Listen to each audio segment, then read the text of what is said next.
Akkam jirtu kabajamtoota daawwattoota fi hordoftoota OFM nageenyi kenna kan kabajaa bakka jirtanitti isin haa ga'u jedha. Oduu har'aaf qindeeffanne qabannee isiniif dhiyaannee jirra. Oduu isin dhageessisuun kan isin waliin turu aan Jibril Muhammadiin. Oduu keenya jalqabaa muddee 13/2021 magaalaa Adaamaa keessatti kaabinoonni fi dabballoonni biltiginnaa ofiif shororkaanii uummata shororkeessaa jiru jedhan. Godina Shawaa Bahaa magaalaa Adaamaatti kaabinoonni fi dabballoonni sirnichaa maqaa naannoo keessan eeguu qabdu jedhuun mana manarra deemanii jiraattota dararaa jiru jechuun OFM itti himan. Guutuu gabaasa kanaa Amina Muhammad akka itti aanutti isiniif dhiyeessiti. Akka jiraattonni jedhanitti halkan daarraa jalqabee manarra deemuun maqaa namoota galmeessanii galgala sa'a tokko irraa hanga sa'a 6 yookaan halkan qixxee akka lakkoofsa sa'a biyyattiitti ulee qabatanii balbala mana keessanii dura dhaabbadhaa jechuudhaan dirqama itti kennanii qorra keessa bulchaa jiru jedhu. Itti dabaluunis kan jedhan jiraatan achirraa OFM dubbise mana manarra deemuun meeshaa waraanaa qabdan jechuun sakatta'iinsa taasisaa jiru kan jedhan.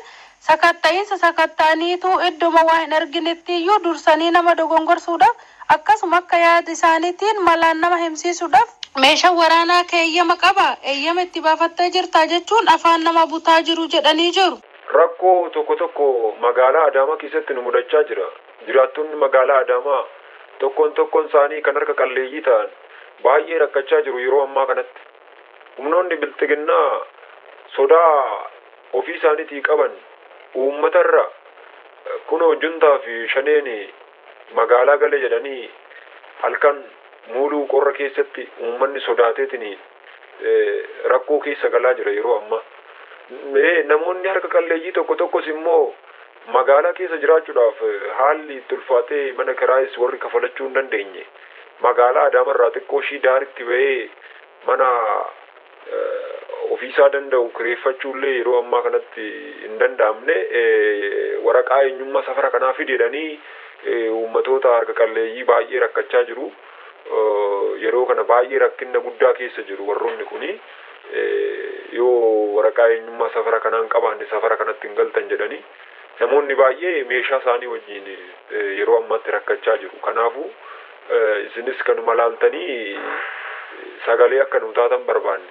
Oduma wal fakkaatuun godinuma Shawaa Bahaa magaalaa Mojoo keessatti kaabinoonni fi dabballoonni biltiginnaa humnoota mootummaa waliin ta'uun magaalattii keessa waboo fi TDF'tu seene jechuudhaan poolisii fi milishaan Amaaraa Minjaareetiin halkan guutuu hanga ammaatti seeran manneen jiraattota cabsanii saamaa akka jiran maddi keenya toora sirraa OFM'if himanii jiru. Itti dabaluunis maddi keenya kan nu dhibe jedhan magaalaa Mojoo Minjaareetu bulchaa moo Oromoota bulcha? Egaa Oromoon kan bulchu ta'e poolisii fi milishaan Amaaraa magaalattii keessaa maal godha? Kanatu nutti gaafii tahee jedhan.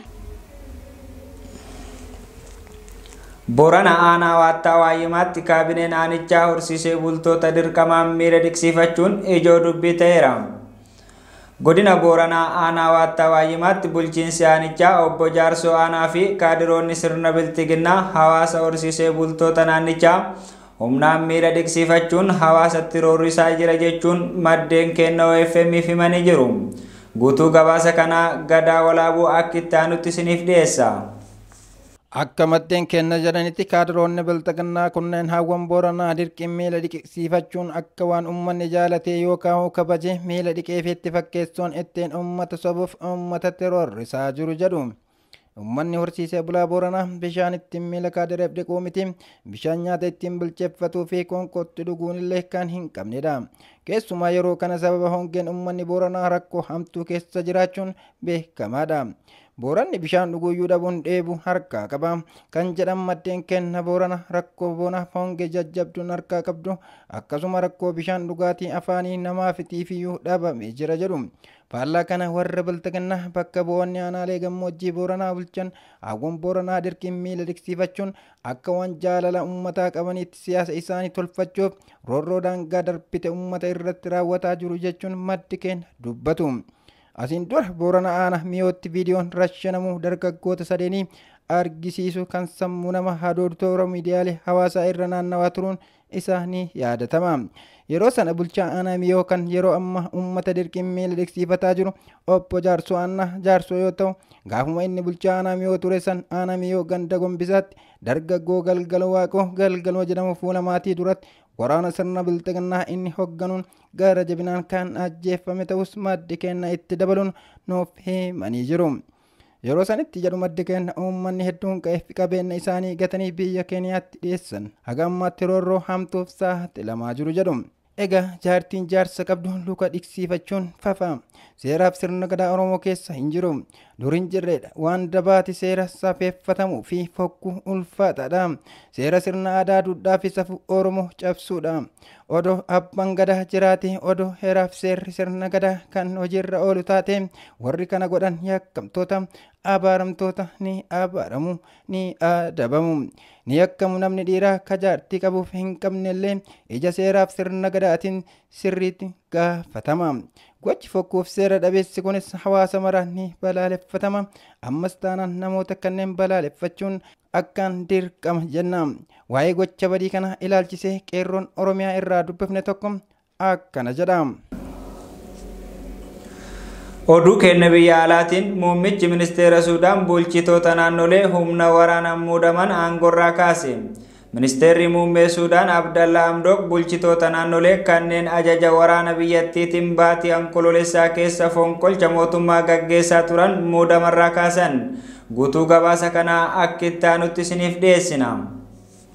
Ministeerri muummee Suudaan Abdallaa Hamdok bulchitoota naannolee kanneen ajaja waraana biyyattii kana baatii onkoloolessaa keessa fonqolcha mootummaa gaggeessaa turan muudamarraa kaasan. Mr. Hamdok dabalatee qondaalonni miseensa mootummaa ce'umsaa garee siivilii hedduun ajaja waraana biyyattii to'annaa jala oolfamuun ni yaadatama. Hamdok gama isaaniitiin erga aangoo ministeera muummee irraa kaafamanii booda amma waliigaltee duree fonqolchaa kan ta'e Jeneraal Abdul Fattah al-Burhaan waliin taasifameen booda gara aangootti erga deebi'ee baatii tokko hin guunne. Ministeerri muummee Hamdok gama aangootti erga deebifamanii boodas ministeerota ajaja waraanaa kanaan muudaman hedduu jijjiiranii ture. Ministeeronni Mr. Hamdok hin jijjiiran muraasni isaanii kanneen bulchiinsa abbaa irree duraanii kan pirezidaantii Umar al-Bashirin durfaman waliin walitti dhufeenya qaban jedhameera. Lammiileen Suudaan baay'een isaanii hanga ammaatti waraanni taateewwan siyaasa biyyattii keessatti gahee olaanaa taphataa jiraachuu isaatiin baay'ee aaranii jiru.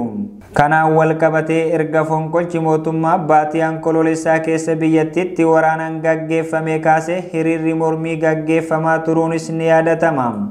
Kana malees gochaawwan fonqolcha mootummaa waraanaan gaggeeffame kunis biyyootaa fi dhaabbilee idil addunyaa kanneen akka baankii addunyaa fi gamtaa Afrikaa dabalatee balaaleffannaa cimaa irra kaa'ee jira. Tarkaanfiiwwan humna waraanaan namoota mormiif bahan irratti fudhatamaa jiruunis lubbuun namoota hedduu baduun gabaafamee jira.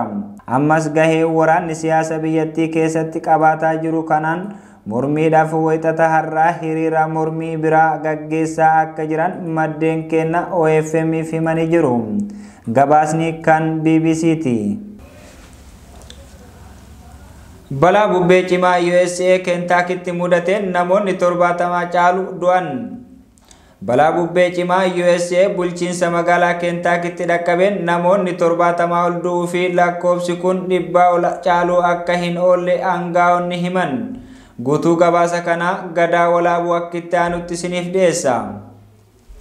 Pirezidaantiin US Joe Biden ijiddu gala biyyattii balaa bubbee tornaadoo jedhamuutiin barbadaa'ee gargaaruuf mootummaan isaanii waan danda'amu hunda ni taasisa jedhan. Biden bulchiinsa Kentaakii kan garmalee balaa kanaan miidhamteef fandii gadhiisuuf seera balaa yeroo tasaa federaala mallatteessanii. Balaa dhaqqabe seenaa Ameerikaa keessatti isa hamaadha jedhan. Balaa halkan jimaata dhaqqabe kanaan Kentaakii keessatti kanneen warshaa shaamaa yookaan udungoo keessa hojjetaa turan dabalatee namoonni 70 ol ajjeefamuu fi lakkoofsi namoota du'anii kun 100 caaluu akka danda'u himame. Gareewwan hojjettoota balaa tasaa magaalaa Maayifiildi kan balaa kanaan kallattiin miidhamtetti lubbuun yoo hafeef Jijjigaa manaa jala barbaadaa jiru. Namoota warshaa Dungoo keessa hojjetaa turan 110 keessa 40 lubbuun oolfamuu isaanii bulchaan bulchiinsa Kentaakii Andrii Bashir himan. Kana booda namni wayii lubbuun yoo argame ajaa'iba ta'as jedhan. Magaalaa Maayifiilditti buufataaleen poolisii diigamuun meeshaaleen ittiin balaa ibiddaa ittisan waan barbadaa'eef aanga'oonni haala rakkisaa cimaa keessa jiraachuutu himama. Bulchiinsicha keessatti namoonni 10,000 lakkaa'aman tajaajila ibsaa fi bishaaniin ala ta'aniiru. Kanneen mana kuusaa Amaazoon keessatti du'an 6 dabalatee yoo xiqqaatti namoonni 12 ammoo bulchiinsawwan biraa keessatti baluma obomboleettii kanaatiin du'uutu himame.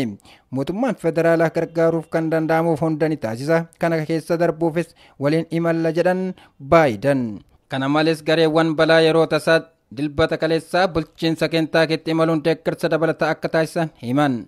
Akkasuma bulchiinsota miidhaan kun irra gahe kanneen akka Missouri, Arkansas, Illinois, Tennessee fi Mississippiittis yoo barbaadan fandii yeroo tasaa jiraachuu himan. Obbo Bashir bulchiinsa Kentaakiitti labsii yeroo muddama labsaniiru. Magaalaa Maayifiild dabalatee kanneen sarara obomboleettii kanarra kiiloomeetira 365 irratti argaman Kentaakii keessatti hanga guutummaan jechisiisuun barbadaa'uu himan bulchaan kun. Kunis kan kanaan dura argee hin beeknee fi amanuuf kan nama rakkisudha jedhan. Qaamawwan gamoo industirii baaxii yookaan kennaan isaanii mukkeen keessatti agarta. Isaafuu yoo mukkeen carroomuun kan dhaabatanii jiran ta'e jedhan. Utubaawwan sibiilaa gurguddaan kan hin cabin yoo ta'e walakkaatti dacha'aniiru. Gamoowwan bakka isaanii hin jiran. Konkolaataawwan gurguddaan kaafamuun furguggifamaniiru. Baay'een kan nama gaddisiisu manneen namoonni keessa akka turan amanamu hundi barbadaa'aniiru. Maatiiwwan hedduu kadhannaa keessa barbaadanii jiru jedhan bulchaan kun. Duuti kaawwantiiwwan hedduu keessatti gabaafameera garuu kan warshaa Maayifiild keessatti dhaqqabe hunda caala. Wayita balaan kun dhaqqabetti namoota 100 ol ta'u warshicha keessa akka turan Obbo Bashir dubbatan. Hanga ammaatti namoonni 40 ta'an warshicha keessaa kan baraaraman yoo ta'u kana kaanis lubbuu akka argamaniif waaqa kadhataa jiraachuu himuun garuu kana booda abdiin namoota lubbuun argachuu baay'ee gadaanaadha jedhan. Gabaasni kan Reuters. Egaa kabajamtoota daawwattootaa fi hordoftoota OFM oduu har'aaf qindeeffanne kanneen hanga ammaa turanii oduu isin dhageessisuun kan isin waliin ture aan Jibriil Muhammadi. Ogeessi kaameraa fi teeknikaa Muhammad na wajjin ture. Qophiilee OFM kanneen hafan waliin turtii gaarii.